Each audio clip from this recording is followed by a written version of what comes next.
भगवान शिव की नगरी, गंगा का किनारा, घाटों की नगरी, गलियों का शहर, प्राचीन ऐतिहासिक धार्मिक शहर, अलमस्त खुशमिजाज लोगों का शहर। काशी कहे, बनारस कहे या फिर वाराणसी, उत्तर प्रदेश का ये शहर हर नाम से मशहूर है। गंगा के किनारे घाटों की छटा हो या फिर तंग गलियों में बहती संस्कृति की रसधारा, ये शहर हर रंग को अपने पहलू में समेटे हुए है। बाबा भोले का दर्शन करने दूर दराज से भक्त आते हैं, तो बनारस में विदेशी सैलानी भी ये शहर को समझने के लिए उमड़ पड़ते हैं। ये शहर प्राचीन है, इसकी विरासत समृद्ध है। हर धर्म को इस शहर ने अपनी पनाह दी है। ये शहर हजारों सालों से भारत का, खासकर उत्तर भारत का सांस्कृतिक और धार्मिक केंद्र रहा है। हिंदुस्तानी शास्त्रीय संगीत का बनारस घराना वाराणसी में ही जन्मा और विकसित हुआ। इस शहर ने कबीर को दिया, संत रविदास को दिया, उपन्यास सम्राट प्रेमचंद को भी दिया। इसी शहर ने शहनाई को भी नई पहचान दी, उस्ताद बिस्मिल्लाह खान को दिया। कभी तुलसीदास ने रामचरितमानस यही लिखा और गौतम बुद्ध ने अपना पहला प्रवचन काशी के पास सारनाथ में दिया था। अब वही बनारस राजनीति का सबसे बड़ा अखाड़ा बन गया है। 16वीं लोकसभा में वाराणसी की सीट देश की सबसे बड़ी सीट बन गई है। बनारस की सीट पर अब देश ही नहीं बल्कि दुनिया की भी नजरें टिकी हुई है। वाराणसी के दंगल में जिनकी टक्कर होने वाली है, उन पर सभी की निगाहें टिकी हुई है। अचानक खास से बेहद खास हो गई है वाराणसी की सीट। वाराणसी में राजनीतिक सरगर्मी चरम पर है। किसी की साख दांव पर है तो कोई शाख काटने के इरादे से वाराणसी से मैदान में है। कौन बनेगा बनारस का सिरमौर और किसकी होगी काशी में जय जय, इसका फैसला 16 मई को होगा। लेकिन बनारस में चल रही इस सियासी आंधी के पीछे कोई बड़ी वजह तो जरूर है। GI news bureau. नमस्कार, मैं हूं पूजा मिश्रा और आप देख रहे हैं हमारी खास पेशकश काशी की रस्साकशी। भारतीय जनता पार्टी के प्रधानमंत्री पद के उम्मीदवार नरेंद्र मोदी के वाराणसी सीट से चुनाव मैदान में आने के बाद ये सीट देश के साथ ही दुनिया की नजर में भी बेहद अहम हो गई है। यहां से जीत का अंतर काफी मायने रखने वाला होगा। मोदी के आने के बाद आम आदमी पार्टी के संयोजक अरविंद केजरीवाल भी उन्हें टक्कर देने के लिए मैदान में डट गए हैं। अभी कांग्रेस ने अपने पत्ते हालांकि नहीं खोले हैं, लेकिन दिग्विजय सिंह इस सीट से उतरने का इरादा जता चुके हैं।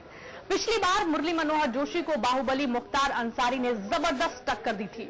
अब वाराणसी में चुनावी बिसात बिछ चुकी है और हर दल के नेता अपनी जीत की दावेदारी पेश कर रहे हैं। कौन किसको कितनी टक्कर दे सकता है, इसी पर हम चर्चा करेंगे इस खास प्रोग्राम में। आपको बता दें कि हमारे साथ दो खास मेहमान भी इस वक्त जुड़ चुके हैं स्टूडियो में। सबसे पहले हम आपसे उनका परिचय करा दें।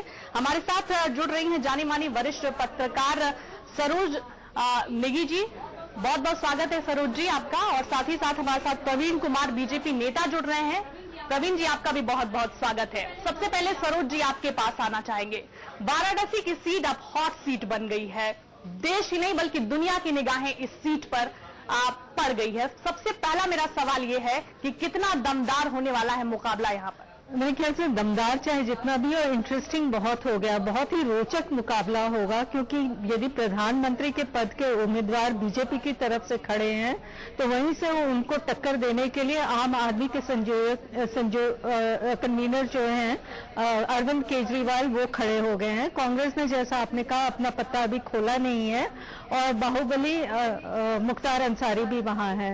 और पिछली बार यदि पर ये देखने लायक बात है कि पिछले कुछ सालों से ये सीट बीजेपी के खाते में जाती रही है। मेरे ख्याल से लास्ट टाइम 2004 में कांग्रेस जीती थी और उसके 20 साल पहले कांग्रेस जीती थी। बीच का जो दौर है वो बीजेपी के खाते में गया है वाराणसी की सीट। तो इसीलिए कहा जा रहा है ये सीट नरेंद्र मोदी के लिए न केवल सेफ है बल्कि बहुत मायने इसलिए भी रखता है क्योंकि ये काशी विश्वनाथ की नगरी है। तो इसलिए ये स्लोगन भी वहां आ रहा है, ये नारा भी आ रहा है कि सोमनाथ से विश्वनाथ वाला। ये पूरा दौर जो बीजेपी के उभरने का हुआ है वो शुरू हुआ था सोमनाथ मंदिर वाले जब अडवाणी जी वो रथ यात्रा निकाले थे सोमनाथ मंदिर से। ये पुरानी बात है जब मंदिर वाला एजिटेशन उनका चल रहा था। तो अब सोमनाथ से विश्वनाथ, अब ये दौर आया है कि विश्वनाथ से बीजेपी का प्रधानमंत्री का पद का उम्मीदवार अपनी कोशिश कर रहा है कि वहां से चुनने की। जी कितनी टक्कर दे पाएंगे ये मुझे लगता है नरेंद्र मोदी इस सीट को आसानी से निकाल लेंगे और उसके कई कारण हैं। एक तो बीजेपी इसको सेफ सीट मानती है।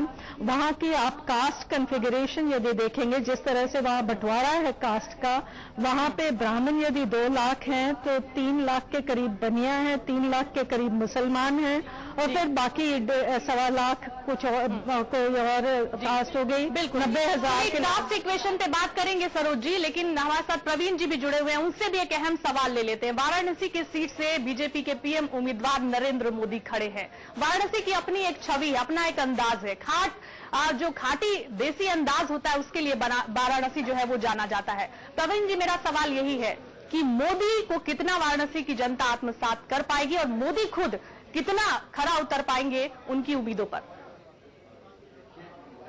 आज घर घर मोदी का विषय है।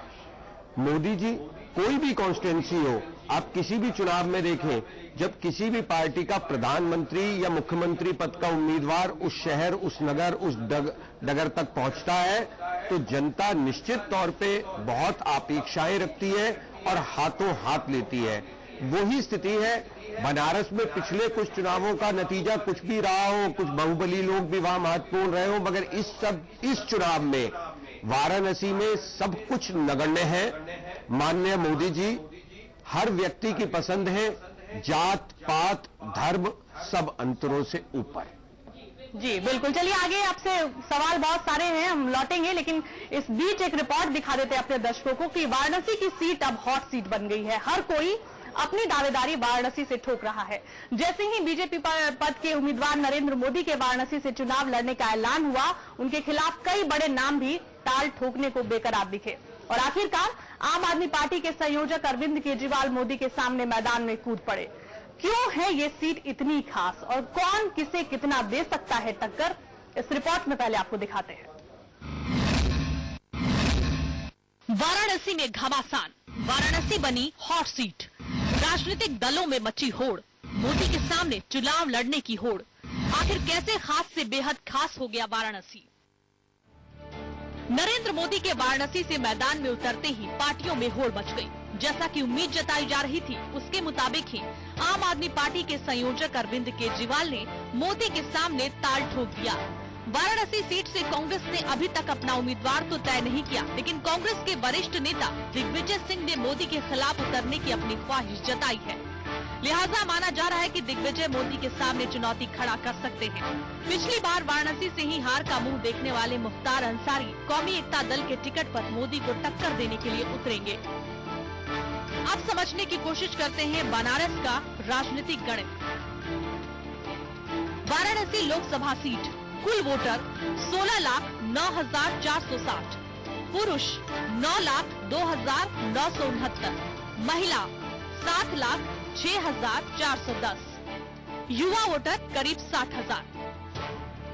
वाराणसी लोकसभा सीट पर जातिगत समीकरण हावी है। इस सीट पर मुसलमान, यादव और दलित वोटों का कुल योग 50% से ज्यादा है।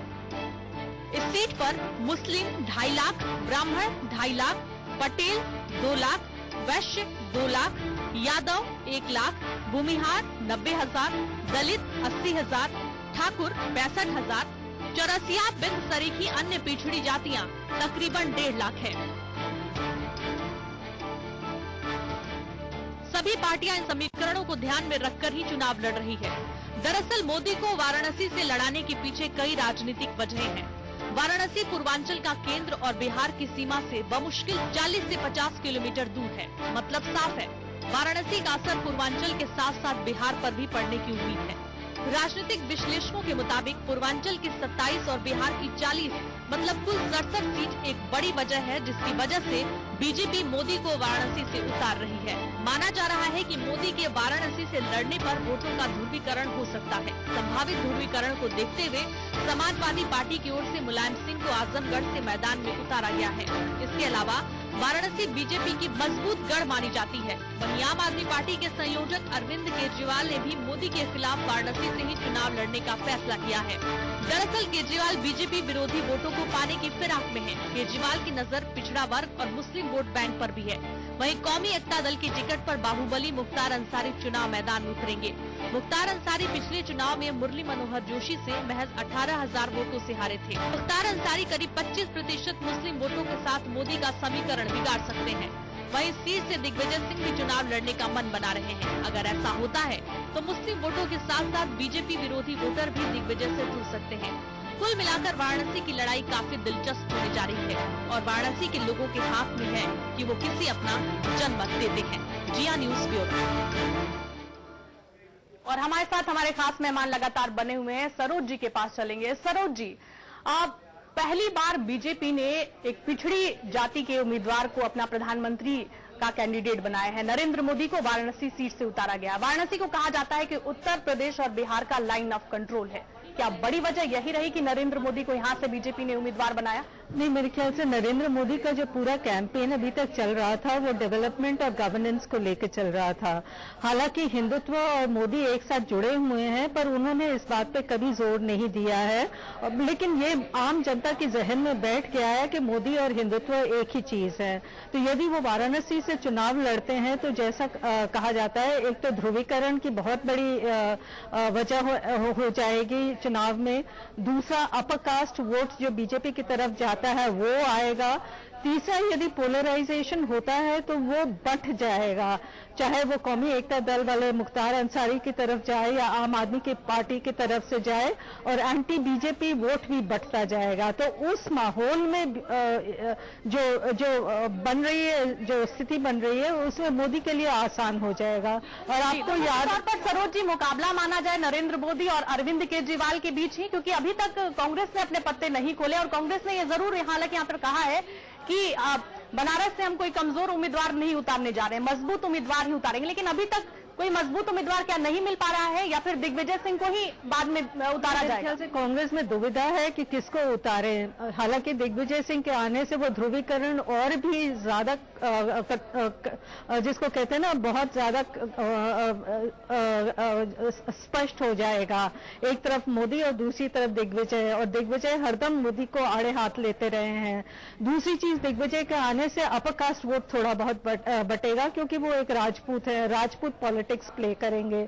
लेकिन कांग्रेस की जो 10 साल की एंटी इनकम्बेंसी है, उसको भी कांग्रेस को भुगतना पड़ेगा, उसको भी चुकाना पड़ेगा, उसका जो खामियां रही हैं पॉलिटिक्स में यूपीए की तरफ से। तो मेरे ख्याल से ये, लेकिन आपसे ये सवाल जानना चाहेंगे, अरविंद केजरीवाल कितनी बड़ी चुनौती है यहाँ पर? क्योंकि दिल्ली में खेल बिगाड़ा था अरविंद केजरीवाल ने, ये सबने देखा। यहाँ पर कितनी बड़ी चुनौती अरविंद केजरीवाल की तरफ से? भविष्यवाणी तो मैं यहाँ करने बैठा नहीं हूँ, मगर अरविंद केजरीवाल जी को राजनीति क्या होती है वो बनारस का नतीजा आने के बाद 16 मई को बखूबी समझ आएगा। मैं बिल्कुल ये नहीं कहूंगा कि हम अरविंद केजरीवाल को उस सीट पर एक प्रत्याशी नहीं मानेंगे, मगर मैं ये जरूर कहूंगा कि अरविंद केजरीवाल को राजनीति की सच्चाइयां, राजनीतिक समीकरणों की सच्चाइयां बनारस समझा देगा।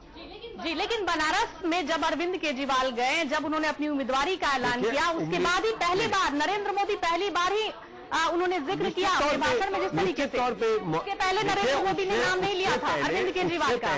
इसका मतलब कहीं ना कहीं कुछ तो मन में है अरविंद केजरीवाल को लेकर। अरविंद केजरीवाल सस्ती लोकप्रियता पाना चाहते हैं और वो अब उन्हें मिल रही है, चाहे वो गुजरात का उनका दौरा रहा हो या आप सबने देखा, हमने देखा कि जबरदस्ती उन्हें पकड़ करके एक नाव पे से उतार के गंगा मैया में डुबकी लगाई जा रही थी। दीजिए, अरविंद, नरेंद्र मोदी कहते हैं कि राहुल गांधी आकर हमारे साथ बहस करें, लेकिन जब अरविंद केजरीवाल खुद ये कह रहे कि आप आइए हमारे साथ बहस कीजिए, आपने क्या काम किया, हमने आपका काम देखा है, आइए हमारे साथ बहस कीजिए, उस पर कोई जवाब क्यों नहीं आता? क्या नरेंद्र मोदी बहस करेंगे अरविंद केजरीवाल की? आवश्यकता नहीं है, चुनाव में सब कुछ रोज बहस हो रही है, रोज बहस होगी।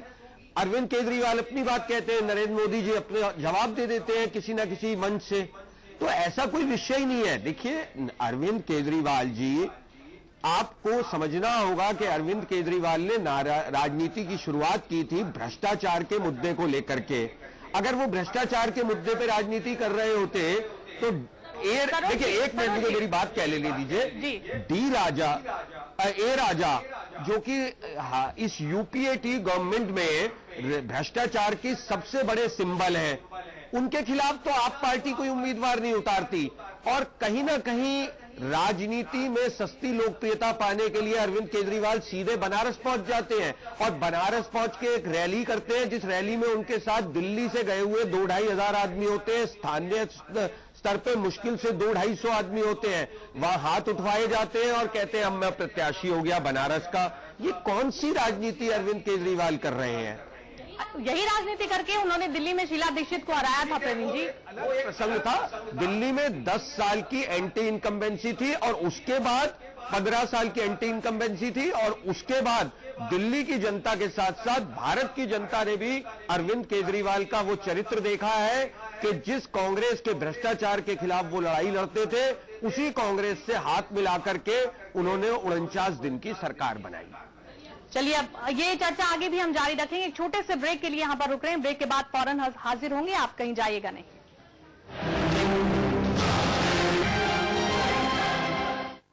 तो आप देख रहे हैं हमारी खास पेशकश काशी की रस्साकशी, और इस खास पेशकश में हम लगातार चर्चा कर रहे हैं कि आखिर क्या कुछ होने वाला है वाराणसी में। वाराणसी जो कि गंगा जमुनी तहजीब का जीता जागता उदाहरण है। यहाँ के लोग अमन चैन को पसंद करते हैं।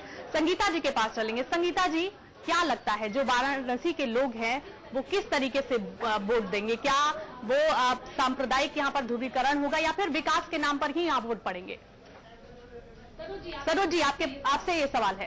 अच्छा, इसमें जब एक वोटर वोट देने जाता है वो कई चीजों को देखता है, ध्रुवीकरण भी होगा और डेवलपमेंट कौन दे पाएगा वो भी होगा। लेकिन हम लोग ये पूरी जो चर्चा कर रहे हैं उसमें एक पार्टी को तो हम लोग बिल्कुल भूल ही गए हैं, वो बीएसपी।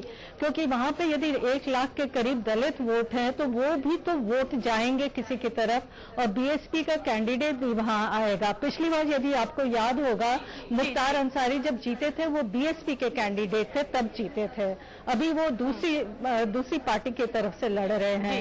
तो ये चीज जब एक मोदी का है, उन्होंने ये कोशिश की है कि हिंदुत्व भी उनके साथ रहे, अपर कास्ट भी उनके साथ रहे, डेवलपमेंट प्लान भी उनके साथ रहे, गवर्नेंस वाला मुद्दा भी उनके साथ रहे। सवाल यहाँ पर मुस्लिम मतदाता को लेकर है कि मुस्लिम मतदाता किधर जाएगा वाराणसी का? मेरे ख्याल से मुस्लिम मतदाता तो बीजेपी के साथ बिल्कुल नहीं जाएगा। और वहाँ जो बीजेपी के लिए पॉजिटिव चीज जो लग रही है वो ये है कि मुस्लिम मतदाता बंट जाएगा बाकी पार्टियों के बीच और उससे मोदी को फिर फायदा होगा। क्योंकि मुझे नहीं लगता कोई भी मुसलमान अभी मोदी को वोट देगा। उसकी छवि इतनी कट्टर बनी हुई है कि चाहे वो जितना भी डेवलपमेंट के बारे में बात करे, वो लोग गुजरात नहीं भूलते। सरोज जी जो सवाल उठा रही है, सवाल यही है कि जो वहाँ का मुस्लिम मतदाता है वो यही कहता है कि गुजरात में विकास की बातें बहुत होती है, लेकिन हमें विकास हमने ना देखा ना हम जानते हैं कि विकास क्या हुआ क्या नहीं हुआ। लेकिन हाँ, गुजरात में दंगे हुए थे, ये हमें याद है। और क्या आपको लगता है कि बीजेपी के लिए ये जो है ये खबर अच्छी नहीं है? देखिए, बहुत बड़ा भ्रम है कि मुस्लिम मतदाताओं को लेकर के निश्चित तौर पे मैं कभी ये नहीं कहना चाहूंगा कि मुस्लिम मतदाताओं में बीजेपी के प्रति भी कोई बहुत जबरदस्त रुझान है, मगर अब मुस्लिम मतदाता में नफरत कम है। सिर्फ मुस्लिम मतदाता की नफरत के नाम पर 2 वर्ग बीजेपी के खिलाफ रोटी सेकते हैं। एक कुछ राजनीतिक पार्टियां हैं और कुछ पत्रकार भी अपनी एक कहानी चलाते हैं कि भाई मुस्लिम मतदाता हमें वोट नहीं देंगे। मैं बात कह लूं, गुजरात में आपने देखा होगा लोग गुजरात के दंगों को लेकर के ही परेशान रहते हैं, मगर गुजरात में जितनी सीटें हैं, यहां तक के नगर निगम चुनावों में गुजरात के ऐसे निकाय हैं जहां मुस्लिम मतदाता 80% है और वहां भी बीजेपी के उम्मीदवार जीते हैं अभी हाल ही में। लेकिन लोग ये भी सवाल पूछ रहे हैं कि अगर इतना ही भरोसा है तो फिर 2 जगह से क्यों चुनाव लड़ रहे हैं? और अगर 2 जगह से चुनाव लड़ने की जहां तक बात नहीं, आप एक बात समझ ले, 2 जगह से चुनाव नरेंद्र मोदी जी इसलिए नहीं लड़ रहे हैं कि कोई असुरक्षा की भावना हो। क्या इंदिरा गांधी जी ने रायबरेली और चिकमगलूर से 2 जगह से चुनाव लड़ा था? क्या इंदिरा गांधी जी को हार का खतरा था? स्वयं सोनिया गांधी जी ने 2 जगह से चुनाव लड़ा है, अमेठी से और एक और जगह कर्नाटक में। तो क्या ये सब होता आया है? ऐसे पॉपुलर राजनेता, आजकल जो ऐसे है पॉपुलर बनारस की लालू यादव जी 2 जगह से क्यों एक लड़ते नारा हैं? काफी सुनने को मिल रहा है कि 2 पकौड़ी 1 समोसा, परदेसी का क्या भरोसा। यहाँ पर लोगों के सामने ये बड़ी बात है ये। ऐसा कुछ नहीं होने जा रहा। वाराणसी की जनता दिल और जान से नरेंद्र मोदी को विजयी बनाएगी। हम सब लोग ये देखेंगे। ये चर्चाएं करना आवश्यक है, जैसी चर्चा हम इस वक्त कर रहे हैं। सरोज जी, मुख्तार अंसारी कितनी बड़ी चुनौती हो सकते हैं? बड़ी चुनौती तो इस बार तो नहीं हो पाएंगे और कांग्रेस ये कोशिश कर रही है और बाकी पार्टीज भी कोशिश कर रही है कि मुख्तार अंसारी खुद भी शायद हट जाएं। ये ऐसे अफवाहें चल रही हैं, हटते हैं या नहीं हटते हैं ये मैं नहीं कह पिछली बार सकती। जो हार का मार्जिन था बेहद कम था। हाँ, पर जैसे मैंने कहा पिछली बार वो बीएसपी के कैंडिडेट थे, इस बार कौमी एकता दल के कैंडिडेट है। मुसलमानों की वोट उनको मिलेगा, लेकिन ये वोट बाकी मुसलमान भी डिवाइड हो सकते हैं। कुछ कांग्रेस के पास जाएंगे, कुछ बीएसपी के पास जाएंगे और आपको याद होगा समाजवादी पार्टी भी वहां पे है। और उसके साथ साथ मैं ये भी जोड़ना चाहूंगी कि जब से मोदी ने अनाउंस किया है कि वो वाराणसी से कंटेस्ट करेंगे, उसी के साथ साथ दूसरे दिन ही मुलायम ने अनाउंस किया कि 7 वाली सीट आजमगढ़ से करेंगे। मतलब उनकी भी यही कोशिश है कि ध्रुवीकरण हो, मुसलमान वोट जो है वो समाजवादी में जाए। तो इस और इनका जो कहना है कि ठीक गुजरात में मुसलमान क्या करते हैं वो अलग चीज है, पर यहाँ पे जो मुसलमानों की मंशा जो है और जो इनका साइकी है वो अलग तरह का है। यदि एनालिसिस करें पिछली बार बीजेपी को किस तरह के वोट मिले थे, तो उसमें 50% से ज्यादा जो बीजेपी के वोट आए थे वो अपर कास्ट से आए थे।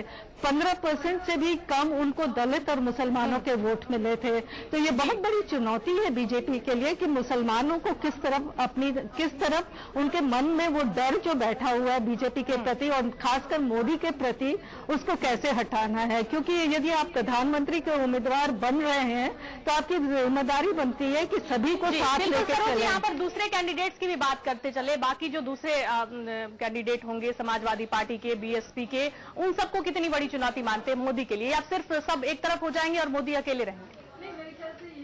कि एक कंसेंसस कैंडिडेट, एक आम कैंडिडेट हो जो सभी पार्टीज उसको बैक करें, पर वो कोशिश तो कामयाब नहीं हुई क्योंकि यदि अरविंद केजरीवाल वहां खड़े हैं तो कोई और पार्टी उनको बैक नहीं करेगी। समाजवादी भी अपना अस्तित्व बनाने के लिए अपना कैंडिडेट देगी।